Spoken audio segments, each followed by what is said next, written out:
going on, guys? Welcome back to the Ovens Garage. Today we're here working on my wife's BMW. It's a 2003 BMW X5 that has the M54 engine, a 3-liter engine. And today we're going to be changing the fuel filter. So I'll show you the parts here.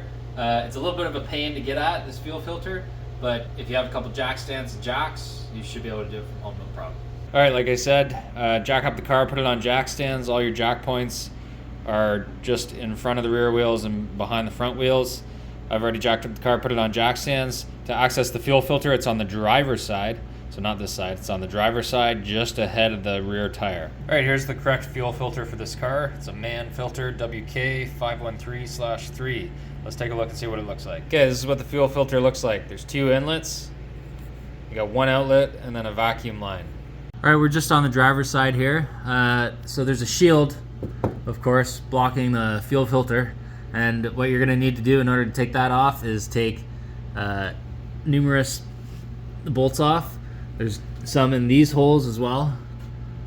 And then you got this guy here. There's 2 at the front here. Okay, we're in the center by the drive shaft. There's 2 deep up in there. You're gonna have to drop the hanger bearing as well. And then you don't need to take that one off. Coming back towards the rear, you gotta take these guys off. Okay, and at the back of the car, gotta take these guys off. There's one here. Okay, now hidden ones. See that one way up there? You need a long extension to get at that one.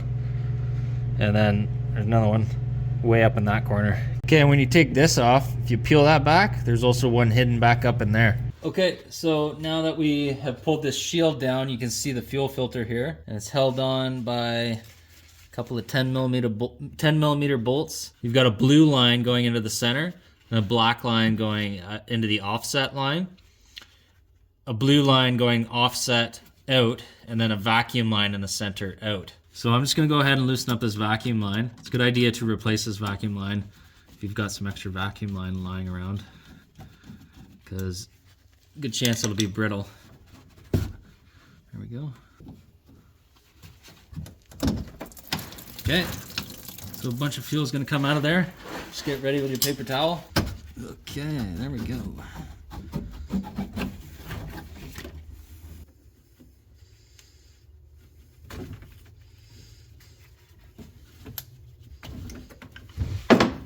So just so you know, there's these blue tabs on here. If you squeeze, there's a blue tab on one side. If you push down, I was trying to squeeze it with pliers. Push down on it, and then getting it back on, it should be much easier. We'll throw this into the housing first. Okay. Okay, blue one in the center. Black one on the exterior. We've got blue on the outboard side here. And then our vacuum line, like that. There we go, filter's changed. Now we can throw this shield back up there and get on with our lives. For you, there's nothing I wouldn't do. For you,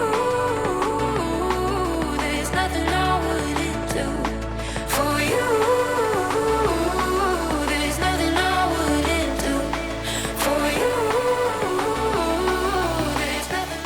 All right, so that wraps up the fuel filter swap. Went for a test drive here and everything seems to be working normal. The only thing I noticed was during cranking after swapping out the fuel filter, it was a little rough just for the first few seconds. And then after that, I was good to go. Thanks for watching. Cheers.